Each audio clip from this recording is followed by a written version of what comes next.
feels like 20. I'm Maria Kina, KMOX News. The following is a KMOX Sports Special. Our city!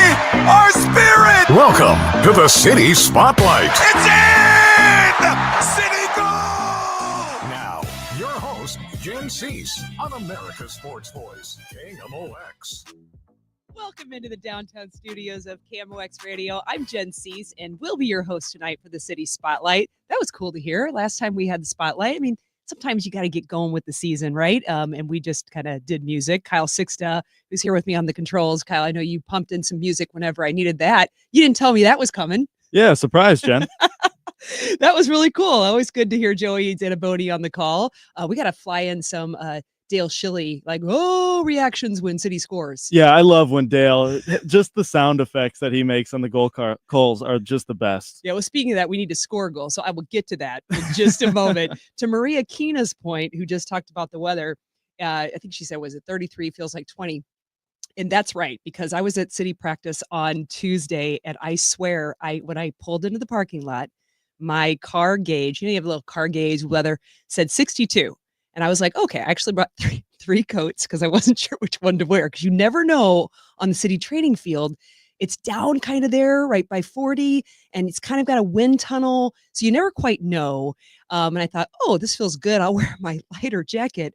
But the wind was nuts. So by the time we got done with practice, I was frozen. I got back into my car and I just looked at the gauge and went, liar. It was much colder than 62 degrees. It was the cold weather that you're like, the only thing that's going to warm me up is like a hot shower. So that's my comment on the weather. Let's go over to City St. Louis. So we're going to talk about St. Louis City SC and a little bit of other stuff today for the 1 hour we have. Undefeated. That is a welcome word in sports, but perhaps not when it's just based on ties. Then we don't get a Dale Schilly reaction like Kyle and I were talking about. St. Louis City SC is 2 games into the MLS regular season. They've got 1 tie at home with the Colorado Rapids, 0-0, and 1 time away against MLS's newest expansion club, San Diego FC, 0-0. So no goals conceded, yet no goals scored. Just yesterday, on a really windy Tuesday, like I said, the media was at City training, and we heard from head coach Olaf Melberg. Now, as to the San Diego game, he had one basic theme to call out. Our quality on the ball on the day was just not good enough. We defended really well, but our quality in possession was bad. I was surprised that we were not better on the ball. I really thought that we would be able to play ourselves out of their pressure more often. If we would have just been able to put 8-10 good attacks together in the way that we planned, I think we would have won this game. Yeah, and not only was City lacking in ball possession quality, Coach Melberg called out another gap. Now that gap particularly was in supporting Simon Betchard and Cedric Twyshert up top. I think they didn't get too much help. The problem was that we had a good plan on how to get out of the pressure of San Diego. We didn't manage to do that, but we were still a lot of people in build-up. They were very isolated on the longer ball. If I had known beforehand that we would have had such an off day on the ball, we would have had a better plan to help Simon and Cedric, for that longer option. Now they were very isolated, which meant they also lost the ball on several occasions. But they're working hard and they did a good job. Right. So when you're up top, of course, and you don't have anybody to play to, and your opponent has numbers back, likely to lose the ball more. Cedric Twyshert, of course, still rounding into form after preseason. I believe it was a groin injury, and then he had to deal with getting his green card back in Germany. But to sum it up, lack of quality on the ball leads to losing the ball more often, of course, which leads to needing more players in the defensive buildup, as Coach Olaf just talked about, and that ends up in an isolated offense with fewer chances created. One bright spot, though, for the former center back himself, Melberg called out the City defense. I think we did well in high, medium block, low defending. We had enough numbers. We were really close of winning the ball on several occasions. They play with quite a lot of risk, and they did well in that build-up. They had quality. But I think from a positioning tactical point of view, we were really well organized, even in the high defending. With a little bit more intensity individually in that defending, we could have won a few balls higher up the pitch. He went on to explain his pride with the City defense and conceding no goals and very few chances in the first game with more possession. I looked that up, and it was around 53% with the Colorado game, followed by a game with San Diego, much lower, 34% with San Diego. We spent a lot of time talking defense or offense, that front line really with Coach Melberg with City. So I wanted to check with him on what an ideal midfield transition looks like. Yeah, I think you had quite a good picture in the first game. I think that we created quite a lot of chances. We were able to attack in different ways in wide areas. The ball in behind was dangerous, but also through possession attacks. So I don't want us to become predictable and only play the longer balls or only become a possession team. So there you have it. Tight and coordinated on defense, but more quality on the ball overall. So that front line of attack isn't isolated. All combined with unpredictability in play for the opponent. Now, on the injured side of City, just had a quick update with him yesterday. Rasmus Alm, of course, is still out. Tomorrow, Friday, a visit to the dock hopefully finds Joachim Nilsson ready to begin team training again. So not game ready, but hopefully find that he's healing. We'll be back in with team training if that goes well.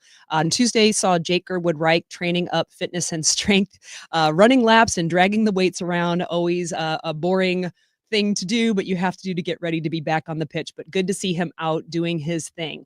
On the non-injured side, it was great to see in San Diego Celio Pompeu get into the game. He and Tomas Ostrak have been in training with the team. Watching them, it seems like they've never been injured. They both look really good on pivots, on turns, even on tackles. So they look really good. It'll be nice to see if Tomas gets in soon. Hopefully, also Timo Baumgartel, Tom Timmerman of the St. Louis Post-Dispatch yesterday asked Coach about him. He's apparently training up fine. He's fit, but he admitted there's a lot of competition at the center back, so it may take some time to see him in the lineup, I guess, wherever that fits. City's next game, of course, is they go back out to the West Coast against the 2024 MLS Cup champions, LA Galaxy. That's Sunday, March 9th. So it's a earlier game and on a Sunday. Pre-games at 5:30 p.m. on Y98. More to come. We've got to check in with our favorite game analyst, Dale Schilly. He's the St. Louis City Academy director and game analyst. Of course, he's seen both games, and we want to get his thoughts on both as City gets ready to head out to LA. More to come on the City Spotlight right here on KMOX.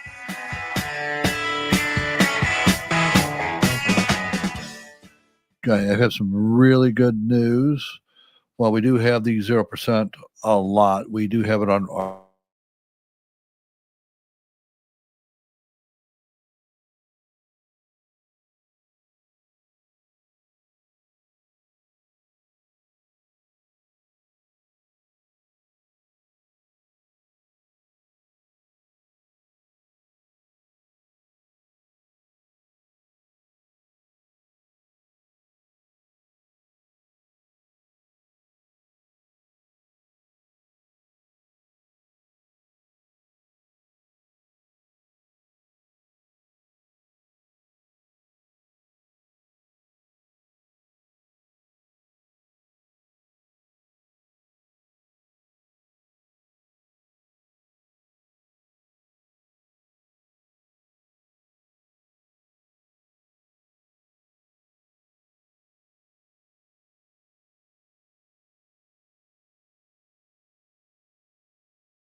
Busch products and select mixed drinks. Single tickets and tables are limited, so get yours now at KMOX.com/events. Now, back to the City Spotlight. Our city, our spirit. Once again, Jen Cease on KMOX. Welcome back to the downtown St. Louis studios of KMOX Radio. Jen Cease here. Joining me now, Dale Schilly, St. Louis City Academy Director and my favorite game analyst over on our sister station Y98 for all city games. Dale, did you actually, you told me that you might be stepping off of a pitch. Did you guys practice outside tonight? We did practice outside tonight. Yeah, it was, I got off at 7 o'clock-ish, so it was bitter. Yeah, yeah, right. The temperature gauges are liars. It's not what it feels like. It was cold, and the wind. It was. Let's just say there wasn't a lot of teaching going on. Hopefully, there was a lot of learning. There you go. One can hope. So shifting over to the city side, I saw you out there a little bit yesterday when the team was training.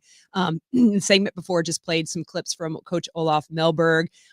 To kind of sum it up, it seems like he's proud of city defense, right? He's not right now happy with at least the second game attackers that were isolated because we didn't respond well to the press per se. But, overall said the identity of City, when I asked about a midfield transition, could be maybe found in the first game. So unpredictable. Does that sound about a good way to sum up City so far? Yeah, I mean, I think it's unpredictable in that Colorado was depleted. Their first group was depleted. And they were on, tired legs from the Champions Cup. San Diego, more cohesive, had a good preseason, good opening game, so had a lot of energy and whatnot. So I think a lot of it had to do with the opponent, both, our ability to get forward in the first game and inability the second game. I think, some of it had to do with the opponent, but for sure, he's got to take away the fact that we've given up minimal chances in 2 games and 2 shutouts. So yeah, I mean, it's if you're going to build from somewhere, that's not a bad place to start. One of the things that I didn't play in the clips, because it was a very brief answer that he gave, was talking about the Cedric Teuscher and Simon Betcher sort of pairing. It may not look like that on the lineup, but those two basically working together and somebody asking if basically, what does Joao Klaus offer to that? Considering, again, different opponents, right? But Joao Klaus was in a game where more chances were created. His kind of pairing with either Simon and or Cedric, do you think that factored in at all, and his ability to, maybe he's not scoring right now, but to be involved in chance creation? Teuscher? Joao Klaus. Klaus? Yeah. Yeah, first off, you're going to have to mess around with the lineup, and for Olaf, he's got to try different pairings. You got to look at different combinations. How do they fit together and whatnot? And so it didn't surprise me that Teuscher got to start after he had missed a few trainings in preseason, got a full week of training underneath him. The game just didn't fall right for him. He couldn't get on the ball. He didn't find the ball. We couldn't find him. So it didn't work out for him. And then, the only thing with Klaus and Betcher together as a partnership is they're pretty similar in terms of where their strengths are, hard work, pressing, movement, getting inside and being a box sort of center forward, particularly in Betcher's case. So it's a hard combination to find. So I think Olaf's going to be wrestling with that one for a little bit to try to figure out not just the pairing, but how do they play off each other? Like, how does Klaus and Betcher play together? What does Teuscher bring when he's with Klaus? Where do you want Teuscher to get the ball? Where do you want Klaus to be involved at? And then, the X factor for me is Hartl, and how does he impact the game on the front half of the field? You know, it's funny when we were at practice, media were huddled. It was very cold, like you mentioned. We're kind of huddled together, Yeah. and as you know, one wants to do, likes to play with the lineup on your own, is not the coach with no pressure. Can City? The question kind of was, can City? Should City, in a way, get these players on the field together? Klaus, Betcher, Toyshirt, Hartle, Durkin, and Leuven. And I don't know, do you put everybody out there? Do you try to do something like that? And would that fit with the formation that Olaf seems to like to want to run at this point in time? Yeah, it's a hard one. I think you named 6 players there. I know there are other players on the field. All central players. There's really only 5 spots in the system for central players: 2 holding mids, an attacking mid, and 2 strikers. So somebody's left off of there. So I don't know. And we've seen Betcher play like a hybrid role in the past, where he was wide in a 4-2-3-1, and he would try to come inside and go in behind Klaus and get into the inside channel that way. I just think that for Betcher, he needs to be central and as high as he can. And I know he'll play wherever, and he'll work hard and try to contribute in whatever way. But I think his strengths are when he gets the ball in and around the 18-yard box, because he has a knack for finding ways to score goals. He's not really a wide guy.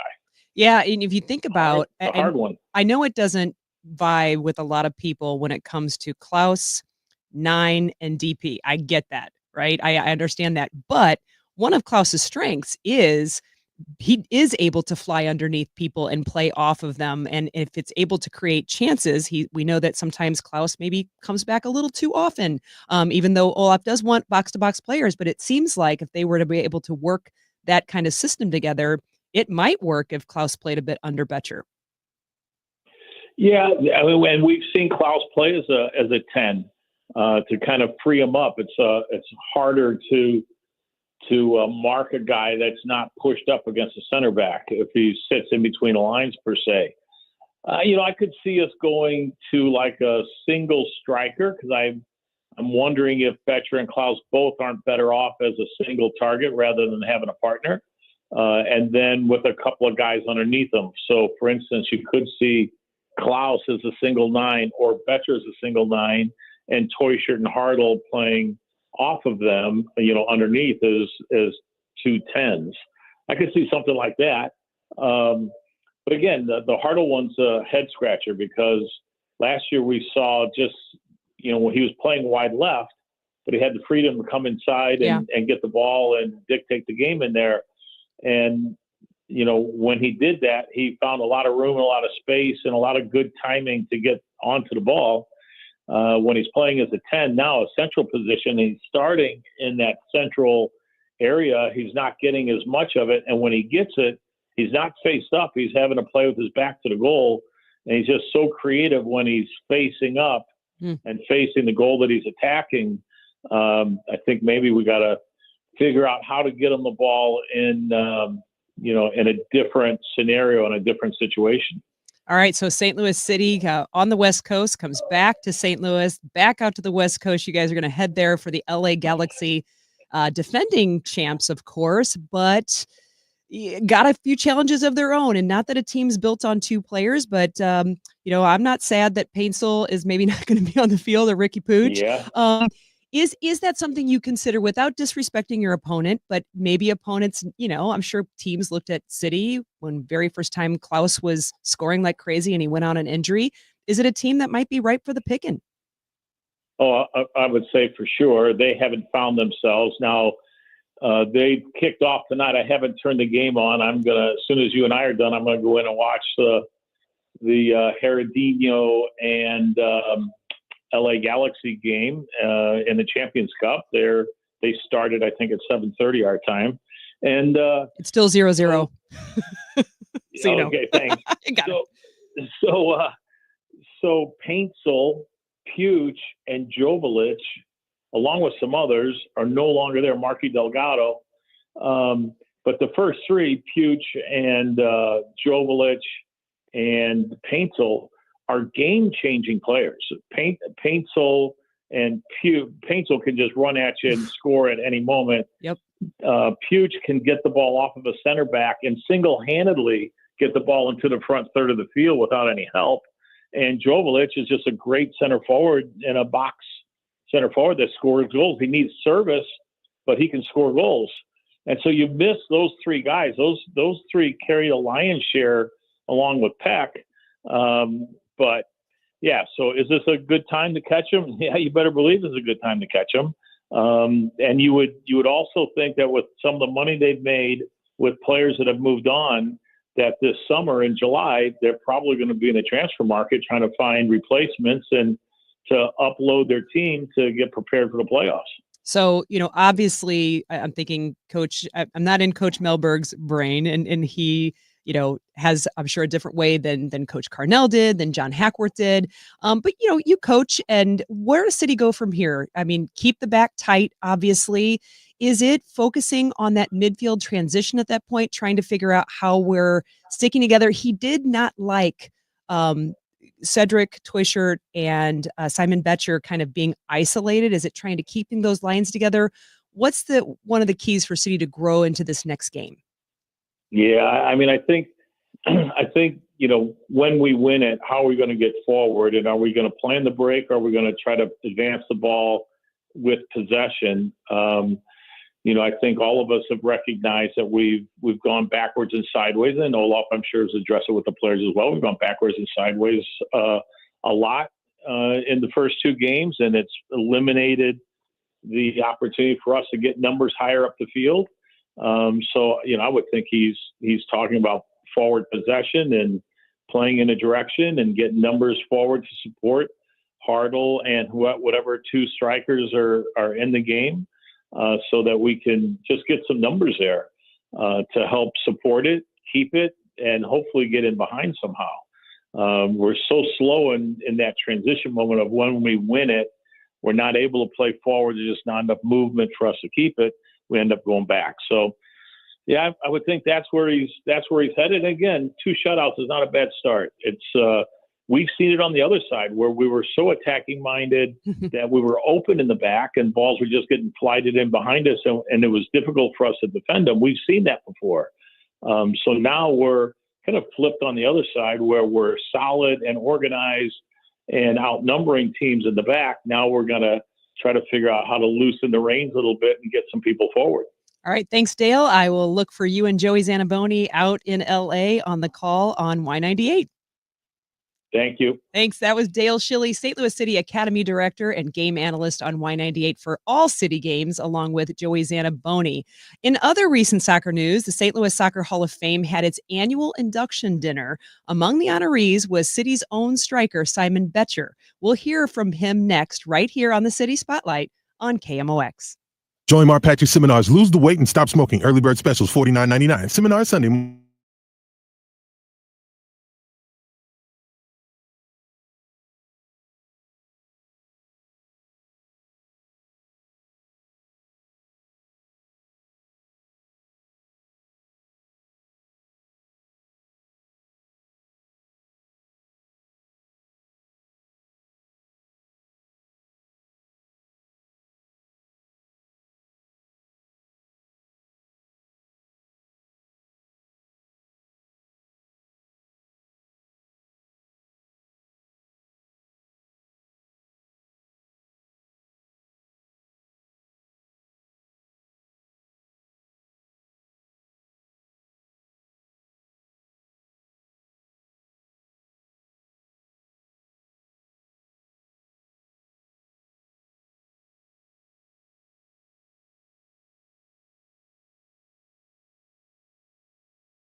to a sign of a better business. I'm Kevin Wheeler. This is KMOX, the voice of St. Louis.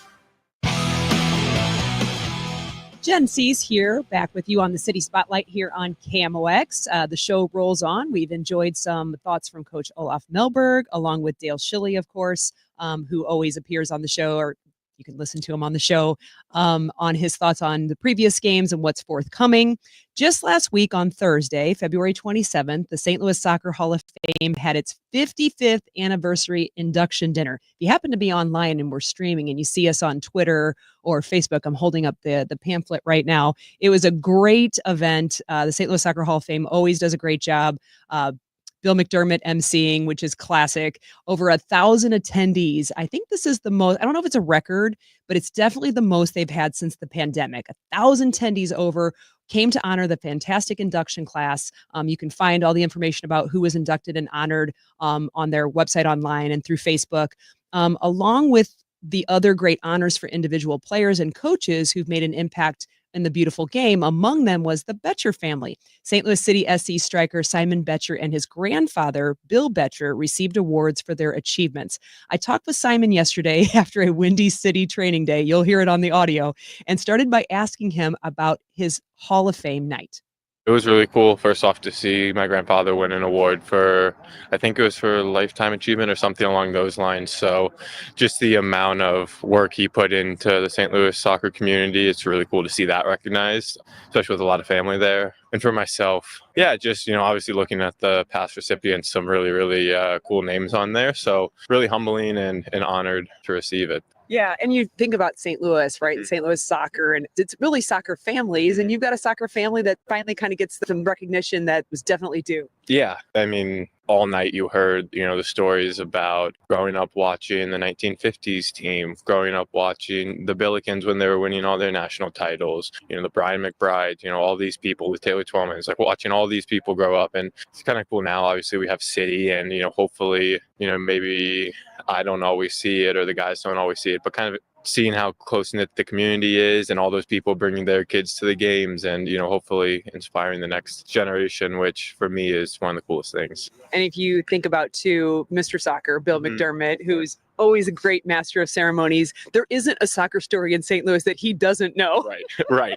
Yeah. No, he always does a really good job and always calling the SLU games and, known him for a good amount of years. So he does a really good job of things and does everyone justice, make sure everyone's recognized. And yeah, a really cool night. So moving to current soccer, besides the Hall of Fame, 2 games. Mm-hmm. There's no trends. You don't have trends after only 2 games. Okay, there's preseason too. How do you feel the team is as best as you can with preseason and the 2 performances at the top level so far? Yeah. Like you said, no real trends. Like we're kind of looking game by game, performance by performance. I guess in a weird way, we were happy, but, very unsatisfied with our performance against Colorado, feeling like we should have walked away with 3 points. And then San Diego, obviously, a really good team, a lot of energy. And I think looking at St. Louis's expansion team and the energy they had and how hard it was to play at City Park when it was City Park. Yeah. So I think now, you kind of see in that inaugural game, it was not necessarily how we wanted it, but defending 11 players behind the ball, doing a ton of dirty work from the back guy to the front guy. We see it as a huge amount to build on. And I think, looking at the Colorado game, you can see the chances we generated and how our style really wants to look. And I think if we're this difficult to score, and I think it's going to be a really, really, really good foundation for us. And I think around the team, we're confident we can score goals. We're confident we can generate chances. We're confident we can play in really tough environments. That's probably going to be the toughest environment any team will go into all year. So to walk out with a point kind of shows where we are. To think about the Colorado game, it was 18 to their 2. Right. And let's be fair, some of them were just great chances, but their goalkeeper was on the money. He was a little bit like our Roman Berkey. So when you're right exactly where you were, putting shots exactly where they would normally go in, and you just got robbed. Yeah. On another day, those go in and you have 3 points. That's a different conversation. Right. City having 4 points versus just 2. You're still undefeated. Sometimes it's just a matter of perspective. Yeah, exactly. And I think, taking all the positives and what we need to work on from the Colorado game and applying them to San Diego, and again, looking at that game really critically. And I think for us, it's just taking another step towards the next game. And if we can be really difficult to beat on the road like that and, come to Energizer Park and win games, I think we're going to be in a really good place. And yeah, for us, it's just about getting better every day and taking on the challenges every day and improving. And obviously we look at San Diego, how we can improve on the ball, off the ball, being better in transitions, being better on the ball. So yeah, I think the team, we talked about the growth mindset we have and how collective we feel and how we feel like we're trending in a really good direction. And for us, that's really important. Yeah, just moving into the next match with a clear mindset and a lot of confidence with the squad. Well, next match, LA Galaxy, winners of the league, right? So we got to respect there. But to be fair, sometimes you can take advantage of a team that's not at its best. And right now, missing Ricky Pooch, missing Paintsel. Right. Is that something that City's looking to capitalize on? Right for the picking, maybe? Yes. Obviously we recognize the quality that they have in their squad all the way through. And, the former MLS Cup champions. So something that, we won't be taking lightly. But yeah, recognizing that it's a really good opportunity for us to go out and make a statement on the road in a tough place to play. I think, again, we're growing. We feel ready. And, going there, a team that I think, we can beat and that we can cause a lot of problems for. You're scoring this game. I know it. You're due. Yeah, I hope so. If he scores, I'm going to totally take credit for that. That was Simon Betcher, St. Louis City striker and recent honoree at the St. Louis Soccer Hall of Fame with his thoughts. Happy, but certainly not satisfied. More to come with news just yesterday released that immediately impacts girls high school soccer in Missouri. We'll talk about it next on the City Spotlight right here on KMOX.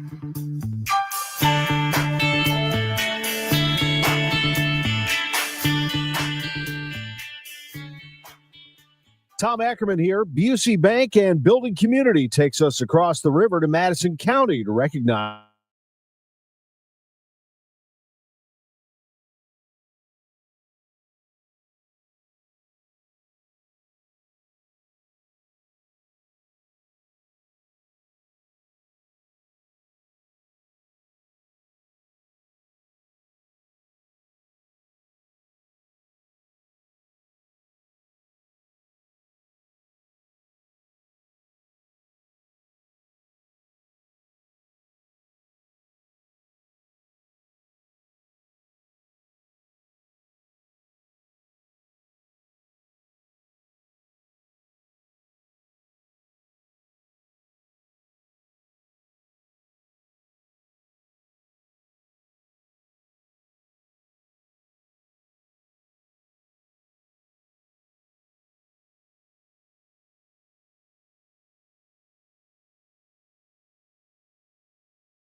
Our city! Our spirit! Once again, Jen Cease on KMOX.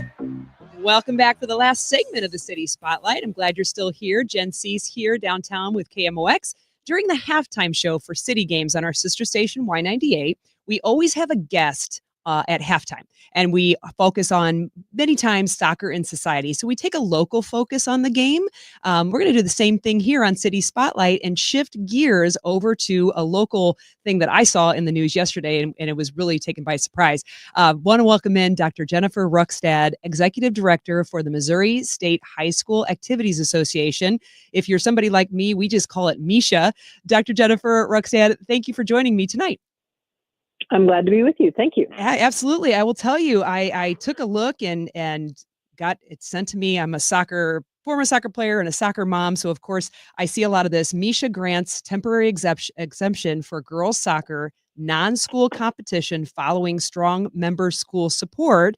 Wanted to just ask you a little bit what that meant to me at the time. And when my daughter came home from practice with her club team is, hey mom, we can compete in some of these, right now, some of the bigger leagues have some really important club activities going on. And now necessarily these players don't have to choose between these activities and starting high school soccer. Do I have that right?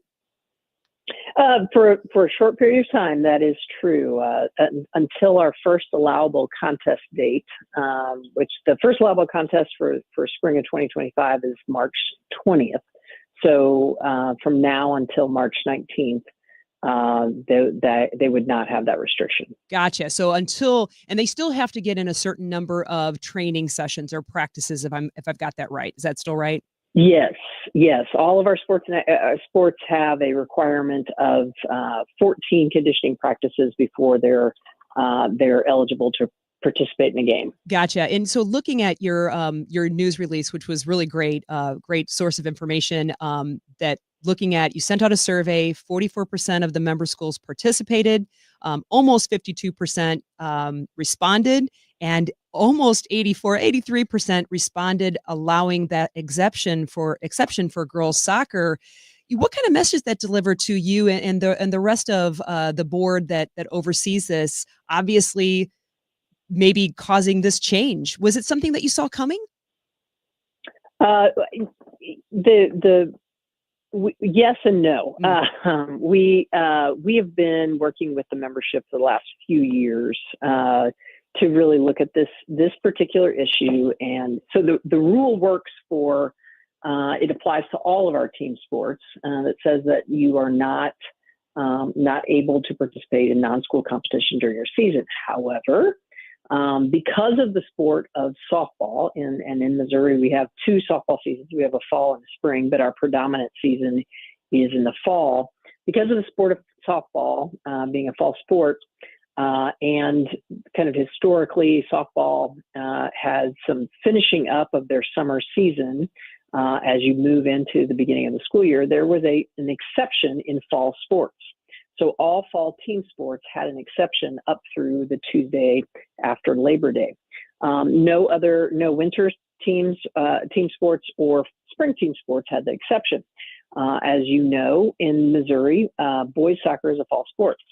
So boys soccer has had access to this exception, whether they used it or not. Mm-hmm. They've had access to the exception. This has been a bone of contention for the girls soccer community in our state for a few years. We've, the thing that I cannot make rules. I am the executive director and I don't make the rules. We're an association of member schools and they make the rules. So we're the ones to enforce the rules. We are the staff that enforces the rules. We help that the members follow their own rules. Right. And so we've listened to the concerns from the girls soccer community and many of our schools who have had students in this difficult position. And we're talking specifically in those first few weeks of the official season before games start, because that's analogous to what's happening in the fall sport exception. So we went to the membership last year asking if they were interested in a change to the non-school participation rule at all. And we gave several options. One of those options was looking at that period before the start of the game season. And as a rule, the membership was not interested in changing their rule. At that time, we presented this kind of issue we were having with girls soccer. And it's not just because of the boys season having the access, but also there's really no national season, no kind of agreed upon national season for girls soccer. Right. Yeah, that is challenging for sure. Right. So with the question kind of, hey, do we want to change it across the board for team sports? Last year, membership said no. We came back to the membership this year and said, okay, if we're not going to change it for all team sports, let's look specifically at girls soccer for the two reasons I've already talked about. Because we didn't have we don't have another situation similar. And we presented it at our area meetings in January. So our governance year, we go to area meetings in January, present a number of topics that the board sends us out with for the membership to consider. Then we have what we call the annual questionnaire in February, which just closed on Friday, where we get to kind of run a few things up the flagpole and find out where the membership is currently sitting with issues. And that gives us good information about what questions to ask on the annual ballot in April that makes any sort of bylaw changes. And we got really strong, as you've already kind of talked about the data that was in our press release, we got really strong support of this idea for offering the exception for girls soccer. As it is, we can't change that rule officially until next year. But when we have information that says the membership's going to pass this, it will change next year. And we're in a position where, I'm in a position as executive director that I can't make a rule. But when I have significant data telling me this is inevitable, then let's go ahead and provide relief this year for the same period of time we're going to be talking about for next year, and provide it for this year. So that's what we did. We acted really as quickly as we could after getting the official data from the membership saying, yes, this is going to happen. Well, I'll tell you what, I will come clean. I have a dog in the fight. I have a daughter who plays. She plays club and has yet to play for her high school. And she came home literally last night from soccer practice. And I don't know that she's changed her mind, but she's currently out in Florida. The Girls Academy League is having their Champions Cup. And she said, Mom, I came home and two players that had thought that they weren't going to play high school have said they're going to play high school. So I know it doesn't solve all the problems and challenges, but I did want to let you know that it made an immediate impact on her team. And hopefully it keeps moving in the right direction, and appreciate you coming on the show. No problem. I appreciate getting to talk about it, and I'm sure it's going to be kind of an evolving situation as it's so new. Thank you so much. We appreciate all your work. All right. Thank you. Thank you. That was Dr. Jennifer Ruckstad, Executive Director for Misha, talking about the changes that they've made today, actually yesterday announced, and already making an impact on girls high school soccer in Missouri. Awesome. We're going to keep tabs on that and be looking at that throughout the season as the high school season for girls is getting underway. Busy show. Thanks to guest Jennifer, of course, Dr. Ruckstad, as well as Dale Schilly for coming on. And it's always great to have audio and thoughts from players like Simon Betcher and, of course, Olaf Melberg, whenever we can get his thoughts about what City's doing with their season. Appreciate Kyle Sixta on the controls for the show. If you miss any part of this City Spotlight, you can always find it free on the Odyssey app. That's under the podcast section. Also, it has previous content. So Simon Betcher's interview, for example, Coach Olaf Melberg, Dale interviews him before every game. So we keep those there as well. So if you ever want to know what he was thinking on a game day, that's where you go. Consider it your one-stop shop reference for all things City on KMOX and Y98. The next 2025 MLS regular season game for St. Louis City SC is away on the West Coast against the 2024 MLS Cup champions LA Galaxy. That's Sunday, March 9th. pregame at 5:30 on our sister station Y98. Again, pregame is a great place to catch up if you're driving in or if you're driving somewhere. You can play it on your Odyssey app where you can find out what's going on in the brain of Coach Olaf Melberg, city player interview, and Joey Zanaboni also does a scouting report with the opposition, and we sometimes find out some great things there that you can look forward to for the game. So make sure you check in with us on the app and check us with us 30 minutes before each pregame show. The news is up next. Thanks for listening to the City Spotlight. There's more to come on America's Sports Voice, KMOX.